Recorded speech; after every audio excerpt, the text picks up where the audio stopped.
So what is your guess as the number one health issue in the United States today?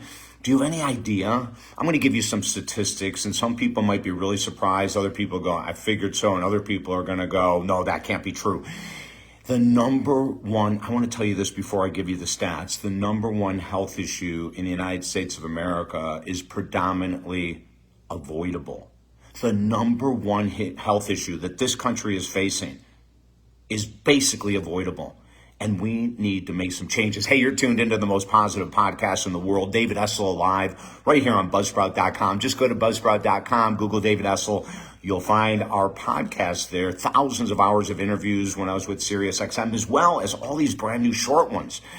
Go to TalkDavid.com if I can help you at all. According to Harvard Medical School, now this is just one statistic, over 70% of Americans are obese or overweight. Then in another study done by the Washington Group, they found that 75 to 85% of Americans are overweight or obese.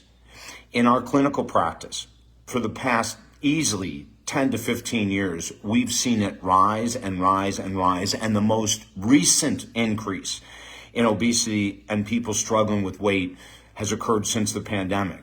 Now, we can blame the pandemic, but that's not the reason. We can blame genetics. That's not the reason. As a matter of fact, they've still never found a gene, complete singular gene from the last studies that I've done with obesity or overweight. There's genetic codes that if a person has certain genes put together in a certain formula that it could lead to obesity. University of Florida study a number of years ago said 10% of obesity has something to do with genetics, only 10%. So we have all these statistics, In our practice, as I mentioned before, we're seeing 80% easy of the United States of America struggling with weight. We're seeing more and more people on high blood pressure medication, cholesterol medication, high sugar medication. We're seeing more people with less physical movement, less activity. We're seeing more people binge eating. If you look at the number of individuals that contact us on a weekly basis that are struggling with food, 99% of these people are struggling at night with binge eating. Now, what is that called? Emotional eating, right? Well, the world is filled with tough emotion. If you're watching the news, if you're involved with social media, that will increase your desire to escape reality through emotional eating. Sugar, salt, white flour, fat. These are powerful, powerful drugs that can numb anxiety, numb depression, numb PTSD, numb insecurity, numb all kinds of emotions until that drug, sugar, salt, white flour, or fat wears off. And then those emotions come back like the banshees.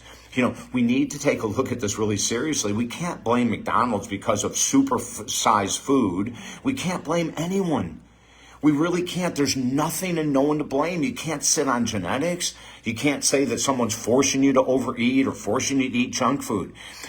This is a completely reversible, just about completely reversible condition that our country is struggling with. And let's think about this. The number of children completely inactive, the number of gym classes in schools taken away, the number of adults that have used all kinds of excuses as why we don't have the time to exercise, why we don't have the time to eat healthy. It must change. We have a powerful weight loss program at our website. Go to TalkDavid.com. We work with people from all over the world. We don't mess around. We know there is not one perfect diet for everyone. The keto diet will work for some people. Intermittent fasting will work for others. There's all kinds of diets out there, but there's nothing that will work for everyone. It's got to be a combination of changing our habits with food. But the real problem is back here in the subconscious mind. We have fed it over the years that we deserve this at night to relax. We deserve these snacks because we work hard. We deserve these foods because life is extremely stressful. So we use these justifications as a reason why emotional eating has taken over as one of the largest addictions in the world. But we can alter that. Go to TalkDavid.com. First of all, there's 4 free books on personal growth there.